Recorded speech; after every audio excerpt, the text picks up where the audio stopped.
you ready to talk? I don't want to interrupt your conversation. No. Well, you ready to talk? I'm ready. Good. How was your prayer? It was good. I'm glad to hear it. And I washed myself and I feel very clean. Right, brilliant. It was so funny. The other day, a Christian came to me and was shouting about Holy Spirit and stuff. Yeah. Then afterwards, I ignored them. Then they said dirty Muslim to me. He called me a dirty Muslim, and I responded, you may not like this. I said, call me a dirty Muslim. I wash my feet 5 times a day. My feet is probably cleaner than your face. Yeah. That was. I don't. Yeah. No. Well, I don't think he should have. In emotion. Yeah. I don't think he should have said that, and I think that was uncalled for. But do you know what it is, Bob? Like, go on. You know, someone like you do better. Is it fair to say apologetics? Is that what you? Yes, apologetics. It's kind of like Christian form of dawah. Is that? Yeah. It's kind of like that. A lot of the people, I'm from South London, right? Yeah. Those people, I don't know if you agree with this. Yeah. I'm just saying, objectively speaking, I'm not being biased here. A lot of the people on the streets. Especially, I'm going to be honest with you, I don't care. Yeah. It tends to be the Africans, the African, the black people, they're shouting, Jesus, I don't think that's actually productive. I don't think that actually does much. Yeah, I agree. That's what I'm saying. I don't know if you guys have this conversation in your community. I really don't think it does. If anything, it actually makes people. It's certainly a conversation that I try to get started. Is that fair to say? What I'm saying? So, fair to say, right? Rian, right? Yeah. Is that I totally agree with you that shouting at people on the street is a terrible form of evangelism, and I want to I discourage Christians from doing it. Stop shouting at people, have conversations. But let's talk about something more in depth. What's that? Right? So I'd like to propose to you that Christianity aids in human flourishing better than Islam. That Islam doesn't give us human flourishing. Sure, okay. Yeah. And the reason why I say that is because I'm sure you accept that I'm a human. You are a human. Yep. And I accept that you're a human. Yes. And that for us both to flourish, we need to have equality under the law. Yeah, absolutely. Right. Absolutely. But Sharia law doesn't give us equality under the law. It would make me into a second-class citizen to you. And thus, since the vast majority of the people in the world are not Muslim, Sharia law doesn't help human flourishing. In terms of for most of the people? Yeah, for most of the people. Yeah, no, I know what you mean. Obviously, for Islam, ideally we want everyone in the world to become Muslim, yeah. That people can flourish to its maximum way. Yeah. Right? Now, in terms of the Sharia law, when you say second-class citizens, what do you mean specifically? Like, okay. Like you can't eat at the same places. So or you can't I'll give you examples. I'll give you examples, right? So, by non-equality under the law. Sorry, before we begin, by the way, I want to say something as well. I saw not long, I think a couple of weeks ago. Correct me if I'm wrong. I saw a video of there was some. I think they were Muslims. But there was a bit of like a fight, whatever. I saw you fell on the floor. I think one of them pushed you on the floor, and your cameraman, etc. Yeah. It's wrong. Okay? Yeah. And I condemn it. And I want you to also remember that not all Muslims are the same. I know. So don't box someone like me with them. That's okay. I'll be the first person to tell them, look, the way you're behaving is against Islam. Don't behave like this. Yeah. You're embarrassing us. A lot of these people, by the way, I want you to bear something in mind. They're very emotional. These are some of the same people who, when they come to our mosque, they cause havoc. Yeah. And they don't behave the way they should in terms of their mannerisms and their etiquette. Yeah. Same people who probably go clubbing on the weekends, smoking this and that, and then when they come speakers call, all of a sudden they want to act too ultra. Well, the guy that instigated that. The guy that instigated. There are some sincere people that behaviour is not correct. The guy that instigated. I disagree with you. Yeah. You know I don't like you with many things, right? Yeah. But it's about having the emotional discipline to contain yourself. Yeah, and if anything, it comes across as a bit insecure. Because you can't handle some words, you want to take it to a physical format. Yeah. I know there were some people said that apparently you threw, I don't know if it's the first punch, but the first push against the elderly man.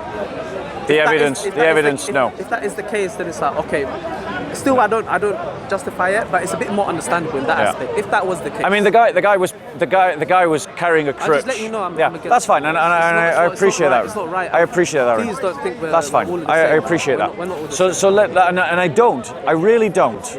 Like, I'll take a Muslim as I find them. So if I find a polite, calm Muslim like yourself, then I take it. Like, if someone's irate and aggressive, then I take that. So I treat each Muslim as I find them.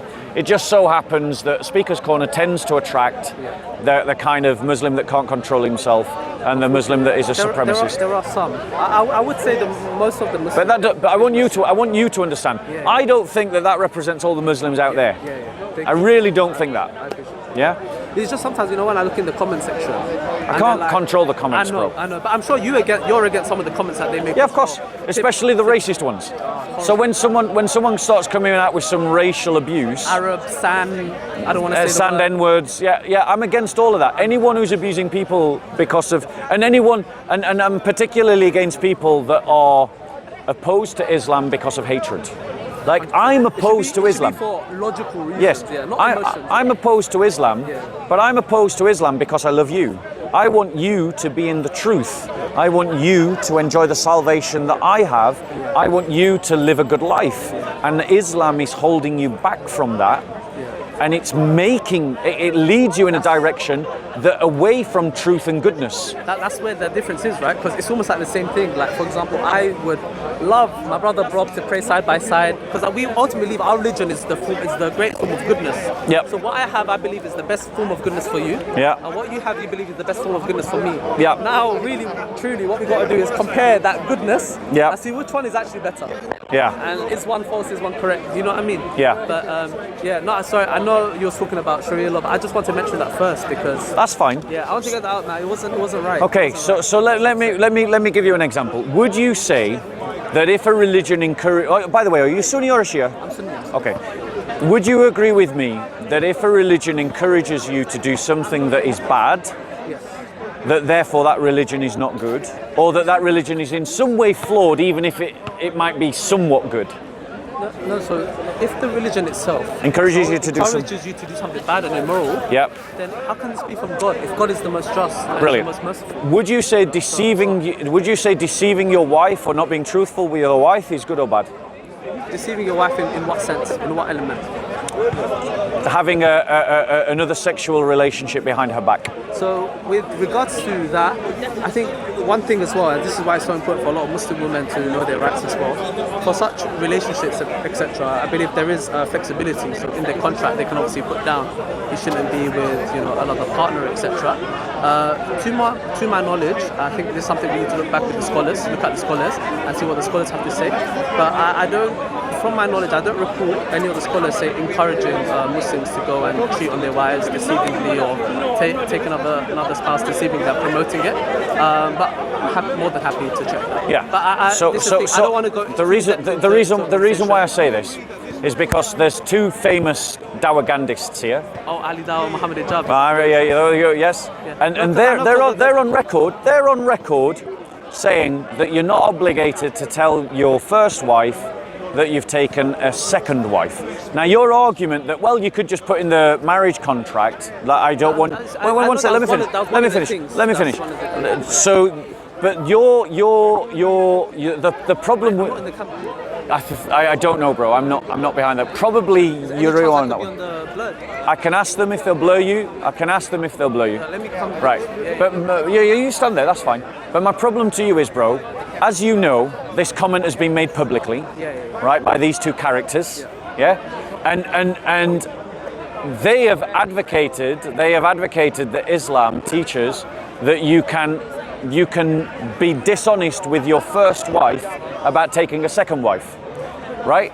Your counter argument, well, you can put it in the contract that you shouldn't take a second wife, assumes that every woman is of the same competence, intellect, and wit to do so. But if we acknowledge that lying to your first wife is something that is immoral, if Islam permits something that's immoral, then by your own logic, you should be able to recognize that Islam is immoral. So obviously, to determine whether it's immoral or not, I need to look at it into its context, into what kind of circumstance. Look, I have to be realistic, right? Unfortunately, you're not going to be able to please everyone. Naturally, you as a Christian can't please everyone. As a Muslim, you can't please everyone. It's impossible, essentially. If you want to derive into the truth, you're going to displease some people, unfortunately. Now, I have to understand, why is polygamy there in the first place? What are the practical elements behind it? And to my knowledge, and I think you would agree with this, but one of the key reasons is, look, there's, as you know, a lot of single mothers out there. A lot of single mothers, they do cause a lot of harm in the sense that there's economic, implications because of that. There may be social implications because of that. Unfortunately, you have so-called men who are scumbags who take advantage of women. They only want that one thing, sex, impregnate the woman, leave her with a child, and they run off. They don't want to be a man, take accountability. They don't want to have the responsibility. Unfortunately, this leaves a huge problem. A lot of single mothers out there, these are human beings as well. They want love, they want affection, they don't want to be excluded. So I think it's one reason why also polygamy was introduced, is to counter that. And women being women, I think it's fair to say a lot of the women generally, I think you agree, they wouldn't want their partner to have another wife. Because women naturally will be jealous. Yeah. And that's normal. Yeah. That's absolutely normal. And I think Ali Dawah also mentions that. He says it's a very normal, it's okay, brother. It's a very normal reaction for a woman to be jealous. Yeah. It's very normal. But it's the fact that if everyone was to jealous and to not allow it, then essentially there'll be so many single mothers with this problem not being catered for. Right, so you get what I'm getting at? I get what you're saying, but let me reply. You see, in Christianity, there's a couple of things I want to say to this. Firstly, is that the first problem with polygamy is that it dishonors. It'll just blur his face. Blur his face. Blur your face. Okay. I thought I'm out because it's like I'm here. Okay, no, it's a wide lens, isn't it? Yeah, okay. So. Okay, yeah, sure. But please promise. Okay. So the first problem with polygamy is it's dishonoring of women. Women, when they enter into a marriage, they're giving 100% to the man, but the man, if they have a polygamous relationship, is only giving 25% back to each woman. They're not giving their whole self in return for the whole self. The woman is giving their whole self to the man, but the man is not giving themselves wholly to the woman. We can see that in terms of the exclusivity. A woman is giving themselves to the man exclusively, but the man is not giving himself to the woman exclusively, and so there's not a reciprocation of commitment and of energy and resources.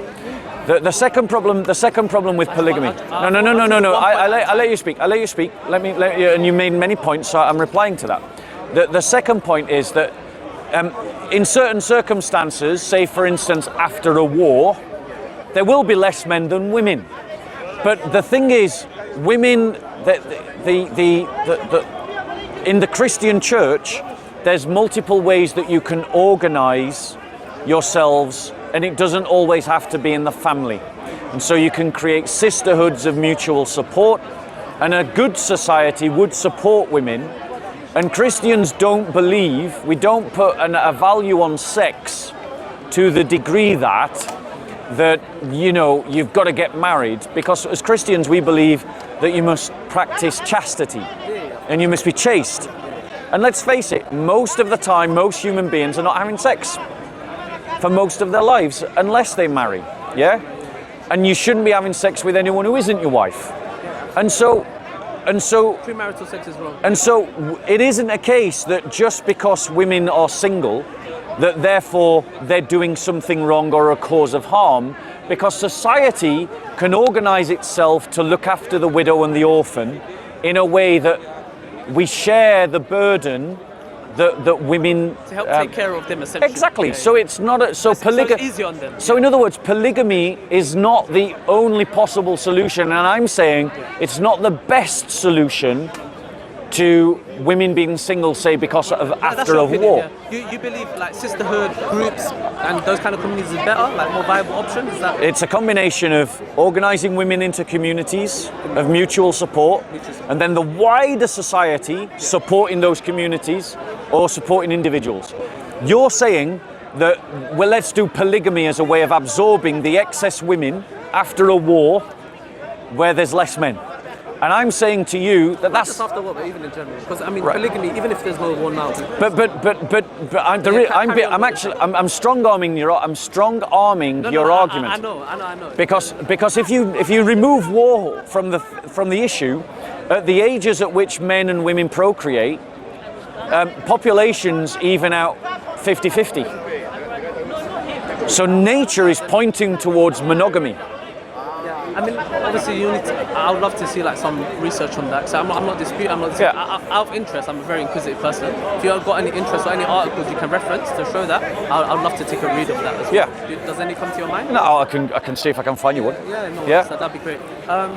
So obviously with that solution, I would say that's good, by the way. Sisterhood, I'm all for that. A nice community, taking care as well. And I believe that's a solution that could be also alongside polygamy as well. So I don't believe it has to be either or. Yeah. I think polygamy can also be a solution, a viable solution. And what you said as well, it also sounds very logical as well. The idea of creating sisterhood, etc. Now, here is what I would say. I say, look, that we should be chaste. Our all people. Us Muslims, we're very recommended to do that, to be chaste people, to save ourselves from marriage. It's certainly encouraged, yes. Yes, you know that, right? And there's punishments if you don't do that, right? Very strict punishments if you do. You know what zina is, right? Zina? Yeah. There you go. So we have to, be chaste. That's very important for us. But these women at the end of the day, they have sexual needs as well. And it is biological, these sexual needs. And to kind of force that down, I would argue in a way, am I helping them as much as I could? Because essentially by forcing it down as much as possible, they may not say it to you, but deep in down, maybe out of shame they might not say it to you. But deep in down they'll be like, you know what, I do kind of miss that. Do you get what I'm trying to say? I get what you're saying. Let me reply. So we expect gay men not to act on their sexual urges for their entire lives, right? So if we're willing to say to gay men and gay women, right, don't act on your sexual urges, and we're willing to say to people outside of marriage, don't act on your sexual urges, it's no different. The reality is asking people to be chaste. I'll disagree. That's fine. Yeah. Asking people to be chaste is normal to both of our religions. Yeah, very normal. And so outside of marriage, we're asking people to be chaste. Now, I just want to point out, right? Yeah. So, I mean, it's from Wikipedia. I don't know whether you want to accept this, but right, bear with us.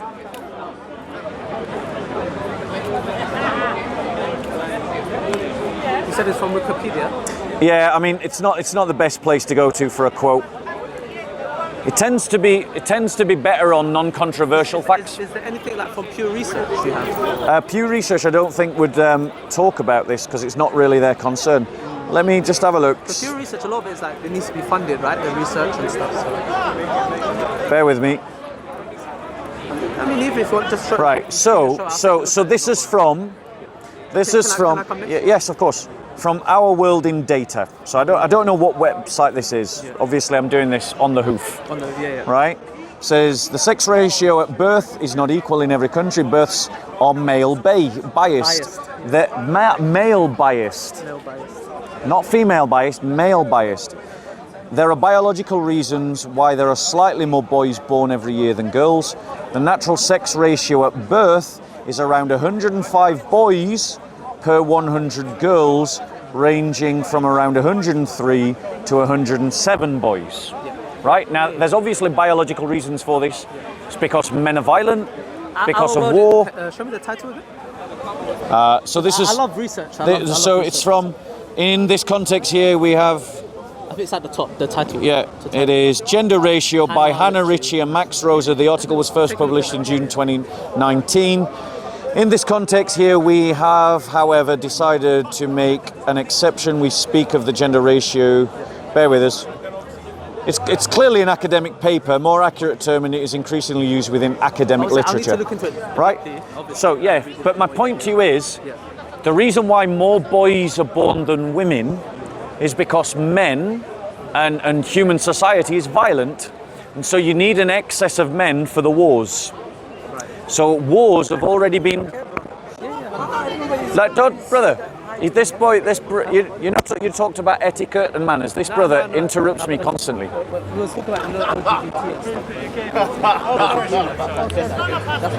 Bye. Right. He's rude to me every week, bro. He's rude to me every week. Every week he behaves like that. Now, the thing is, bro. No, hold on. The thing is, bro. Because he didn't say anything rude to you guys. He interrupted. He's done it every week. He didn't apologise to me. He apologised to you, as if I didn't exist, even though he interrupted the both of us. He didn't apologise to you. He listened to, like, every week, bro, watch the videos. Every week he interrupts me. I ask him not to, and he ignores me. You ask him not to, and he listens to you. So that demonstrates to me that he thinks that my dignity is less than your dignity. No, I didn't ask him not to interrupt. Yeah, well, I'm on camera, bro. Oh, no, yeah. I'm talking about the discussion. Sorry, I'm in the conversation, bro. So anyway, like I was saying, I didn't ask him not to. I'll just explain to him what we were talking about before. Let's go back to this. So there's more boys born than women. Yeah. To account for the fact of wars and violence, so you have more boys because you need an excess of men for the wars. And biologically, that's how we're programmed. You need more boys to excess of war. But if you have a child, you don't decide whether it's a boy. No, of course you don't decide. Nature. No, I'm just. I've cut off camera. I'm just in a conversation. I'm in a conversation. Yes, yeah. I'll probably be going around 7, but I am. Yeah, but I'm in a. Yeah, let me finish my. Yeah, thank you. So back to this, right? Yeah. So nature, or God, I mean, we both believe in God. Yeah, absolutely. Because of wars, God is producing more boys than women. Because he knows about the wars and you need men to fight wars. That's happening in scripture. What? Is that in scripture? You know? It's happening in nature, bro. No, but I'm saying, is there anywhere in scripture that says God will produce more boys for war? I'm just asking. Not that I'm aware of. Yeah, okay. But as Christians, we believe in the use of natural law. So we accept that God reveals some of his will In order for there to be order and his attributes in nature, and we can learn God's thoughts after him. Right? Yeah, yeah. But the point is, nature is not pointing to polygamy. Nature is pointing to monogamy. From this feature, obviously I'll need to look into it. Yeah. But with polygamy, right? Even if you look at our shuyukh and our scholars, Yeah. a lot of the scholars would actually say yes, it's permitted, it's allowed, right? They won't say it's not allowed, but they would also say, look, if you don't meet the criteria, if you can't do justice, don't, stay away from it. You don't need to do it because you have to understand it's an obligation. At the end of the day, this is someone's daughter. You need to treat them with the utmost care and respect. If you're doing it just to fulfill some sexual desires you have, what kind of man is this? I agree. This is disgusting behavior. I agree. But you'll find a lot of the scholars, we're talking real proper knowledgeable scholars here, yeah, from the Salaf, right? If you look at the likes of Sheikh bin Baz, rahimahullah, Sheikh Ibn Uthaymeen, Sheikh Albani, rahimahullah, I don't know if you've heard of them, right?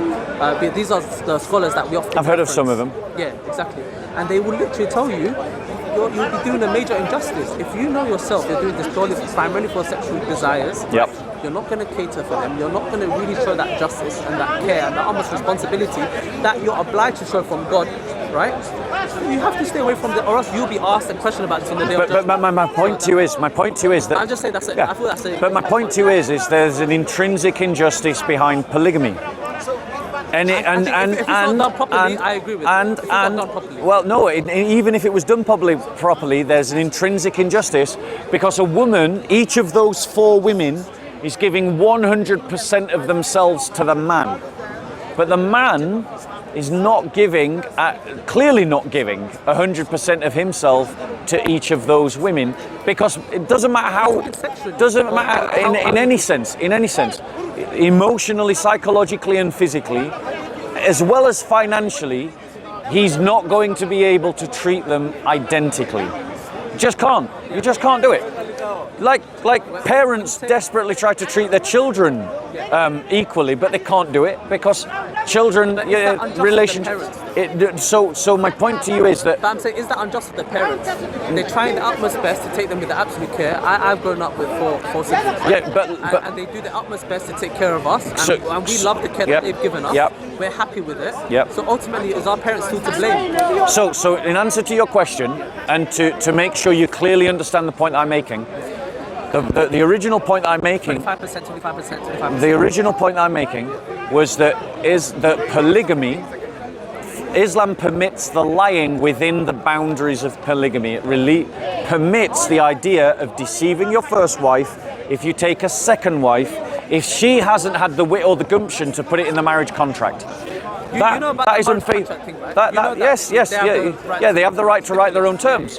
But if they aren't clever enough, witty enough, to go, right, I'm going to say that he has to tell me if he takes a second wife or that he can't take a second wife, then that means Islam permits him.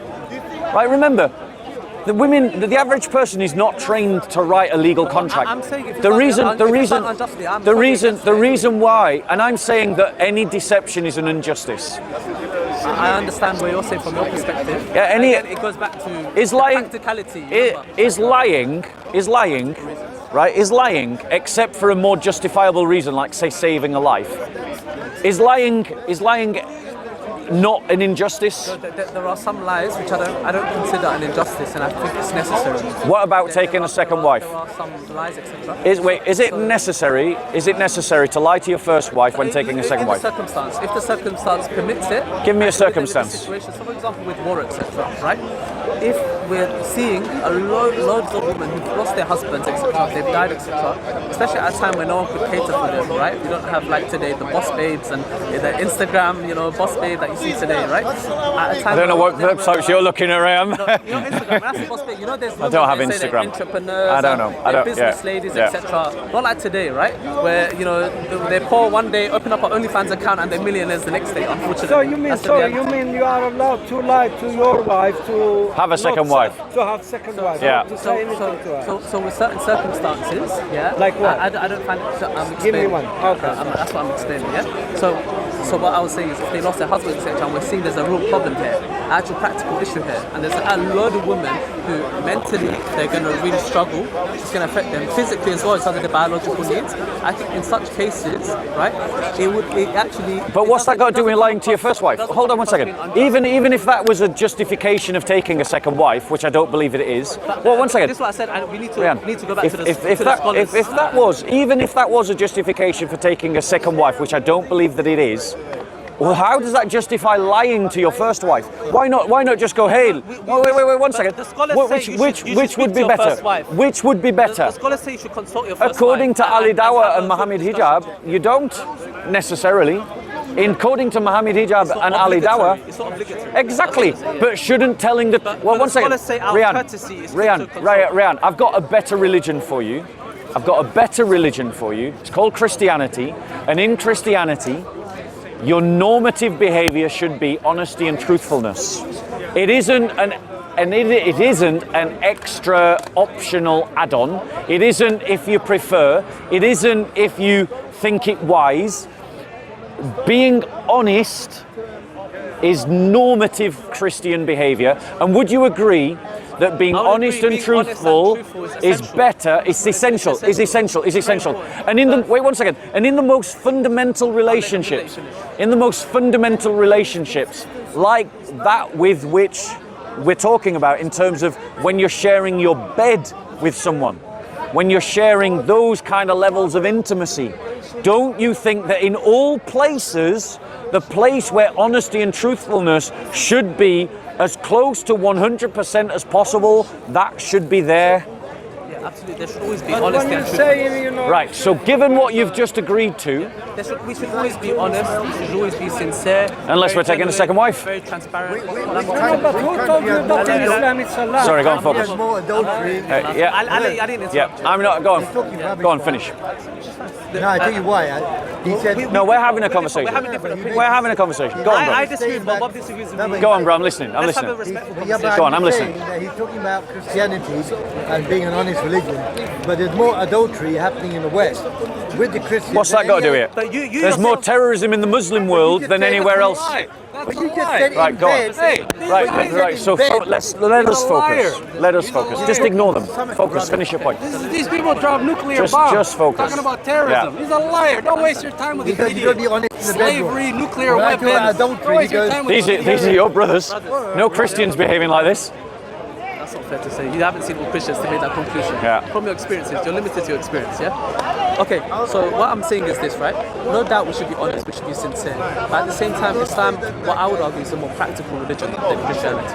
And so what we would say is we want to cater for these women. And unfortunately, we won't be able to please everyone, right? Now, obviously, with the scholars and the truth, they say you should, out of courtesy, have that discussion with your wife rather than keeping her in a blind spot, yeah? But we're going to differ on this matter. I don't want to keep going back and forth. Do you want to talk about something else? We disagree. We discussed everything really. Okay, do you want to stop there, or do you want to bring in a question yourself? I'm talking about the Nazis being Christians. I'm sorry, I'm talking to him. I'm talking to you. This is a free country. I'll talk to you afterwards. No, you can talk to me now. Go on, you were Because saying. made a very dumb comment that a lot of these Westerners make, and we let them get away with it. No way, we let them get away with it. They are the most destructive people, bro. World War I. And yet you choose to live here. Oh no, because you stole our wealth, so now we're here to steal it again. We're here to steal the wealth. No. We're here to take free health care. No. We're here to It's a take secular free humanist housing. country. Yeah. We're here It's to a take secular all the humanist resources country. that you took. We're here to take your This country resources. isn't, it used to be one. You got that on camera, guys. Yeah, we're here to take the resources. There you go. You stole all our resources. This we're is here to steal yours. uncontrolled immigration. Uncontrolled. That's We're what it here to looks steal like your here on resources. camera. We're here to steal the resources. There that you go. stole. This There you go. concrete, every single brick Ladies and gentlemen. in England is stolen. Obviously, Every single brick. a alt-right wing activist who's Right. just cammed up. Yeah, that's right. I'm here. I'm on camera. You can get me. I don't care. This guy's a dickhead. The guy behind the camera's a dickhead. There you go. There you go. Hey, which one? That one guy on the Yeah. no, this Which guy's the dickhead? guy wearing There's the three Von Dutch. people behind the Wearing camera. the Von Dutch. Looking like The a Christian is the dickhead. hippie that won't let it go. Me and you were doing well. Me and you were doing No, well. they're liars. Rian. They're liars. Rian. They're Don't worry. racist. They're bigots. We'll We don't hey, I'll tell you what. Yeah, let's meet off camera. Let's meet off camera. Bob, the reason He why I needs to didn't want to take be a on camera shower. is because, He doesn't biggest shower. point of He's people have stupid. egos. Yeah. And I want to make sure as a Muslim, my intentions are in the right place. I'm not Yeah. doing it to gain praise. You can't take Yeah. advice from people who Thanks don't be to God. shower. Thanks be to That's why I God. want to come off camera. Thanks be We to can have a God. private discussion. You got my card, right? You didn't give me it. Oh, I'll You give said you give it to me. I'll give it to you now. Let's meet off camera. Let's meet away from the corner, away from the ego. The number or something. I'm going to give it Or you. we can go in a Zoom call or a Yeah, absolutely, absolutely. Because look, There you go. and I both know There we you go. disagree with each other. Yeah. Completely. It's Yeah. complete opposite spectrum. But it's about having these conversations in a respectful way. I It's agree. about being able to have emotional discipline. And me and you were able to do that until he jumped in, Again, and the other guy jumped what in. did I say? All of us Muslims are not the same. I know. Some of the words and language you're using, Yeah. I would say it's against Quran and Sunnah. For the way he behaves, it's against Islam. Yep. Some of the things, Good. I think you mentioned a swear word, etc. He did. I agree with this. Yeah. And we're very clear about this. Have you got a DVD player? I don't. Who does DVDs? Dude, I'm just stuck with old DVDs. No, if you ain't got a DVD player, it's no good. And then, no, because my brother You guys are he lives standing next, here he's trying not to far. be their best So if it's very important, I'll take it and I'll give it a listen. Have you got a DVD? Could you listen to it? Could if I gave it to you, could you actually use it? Yeah, my brother should have a DVD player. Okay. Have a watch of that, and then let's talk about it. To him, why are you talking to me? Yeah. I've got to offload these to someone. I can't find anyone with a DVD player anymore. This is my card. So you got my contact details. You got. Yeah, that's my email. Get in touch. We'll set up like a scene. Yeah, let's organise. When are you free? Because I'm working Monday to Friday. I'm now a full-time evangelist, bro. So I can be free when do this full-time now. People are becoming Christians, bro. People are becoming. But I want to ask a question. Yeah, go on. Honest question. Let's step away. Yeah. Go on. What's your question? Honest question. Yeah, honest question. Are there more people becoming Muslims than more people becoming Christians? Statistically, right? Yeah. Statistically, conversion rates, according to Pew Research, the fastest religious movement of growth in terms of Christianity and Islam. Did they say Pentecostal Christians? Yeah, it's Pentecostal Christians. Yeah. A bit, and the example that they give. What country was it in, man? It's actually not a country. It's across the entire world. The entire world. So in terms of, and we use Africa as an example, right? So Islam is undeniably growing in Africa. There's no doubt about it. Islam is, but when you chart, Is it increasing in the West as well? when you do a chart of Islamic growth in Africa compared to the growth of Pentecostalism in Africa, Islam's growing like that. Pentecostalism's growing like that. Do you have the Pew Research? Do you have a link or something to show? Yeah, I think I could probably find you that. Can I find it maybe for the next Zoom call, for our first Zoom call? There's no way we can find it. I'll see. I love research. Yep. If you don't mind. I mean, I found you the paper on, So, I'm sorry. male, female. Would it take you long? Is that why? No, Okay, thank you. no, it doesn't. but Well, yeah. I mean, it may do. Let's hope it doesn't. But this brother's been very patiently waiting to talk to me, and I promised him that I would talk to him before I left. I just want to say one last thing. Yeah, go one on. last thing. You and I would agree, especially today's society, what is the biggest threat? Bear with me 1 second. Pentecostal church growth. Take your time. Going back to the point about God the Father. And you know his point about, we shouldn't speak to the kuffar, then how can we give dawah? Exactly. It doesn't make sense. He's not really thought it through. This is what I'm saying. Some of these, they speak about emotion rather than intellect. The emotions override the intellect. Do you understand? So it's important for you as a Christian, you want to be sincere, you distinguish the two. You don't put him in the same box as someone like me. You get it? Yeah, bear with us.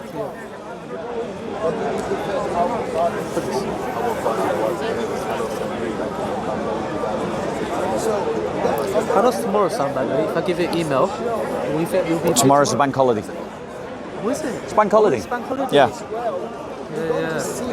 I've got tomorrow off then. What am I talking about, man? Right, I'm going on Religion Media Centre. Let's see what it says. That's Pew, yeah? Islam and Christianity growing in Africa. Is that Pew research you said? No, this is not Pew Research. This is just an article. Now, can you show me the Pew research one, please? If possible? Yeah. Thank you so much. If tomorrow's bank holiday, then isn't that better for us? What, sorry? For us to talk? Yeah, well, no. Because I'm on a holiday. It's a bank holiday, so I won't be you working. want to relax? Okay, I understand.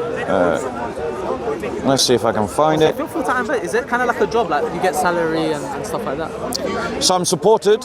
Yeah, you're funded. Basically. Yeah, I'm funded. Yeah. It's like full-time, basically. You see, the thing is, the moment you put Christianity and Islam into one sentence, you get up a million things that aren't relevant to what you've put. Type in Pew research. Yeah, I did. Look, Pew Research. If you need some time, no worries. Get it for me for our Zoom call or whatever. Yeah. I'd love to see. I love reading like Yeah, research, etc. definitely. But yeah, what I was asking you, I'm so sorry. I'm not trying to rush you. I was going to say to you, the biggest threat of today. Do you agree that it's not Islam, that it's liberalism? No, actually, I don't. You think it's Islam? I think it is Islam, and the reason is this. You know, your cameraman said it's liberalism. Well, he's entitled to his entitled to opinion. his belief. Right, Really? but yes, really, and here's why. I'm surprised by that. You know? Here's why. Both me and you know that liberalism hasn't got the legs. Both me and you know that Say liberalism. That listen, we both said that 20 years ago. Did you think today it was going to be like this? No. Well, 20 years ago, I wasn't even thinking about these kinds of questions. 10 years ago. But the point is, liberalism. The more society liberalizes, the more it doesn't have kids. So the liberals are just going to. The liberals don't own the future. But that can affect mine and your families. Yeah. If our children get indoctrinated. Absolutely. That's concerning. And wherever Christianity gives way to liberalism, it ends up that you end up having less children. Anyway, I've got to go. I promised that kid a conversation. We'll carry on. Yeah, look after it. Nice talking to you. God bless. Take care.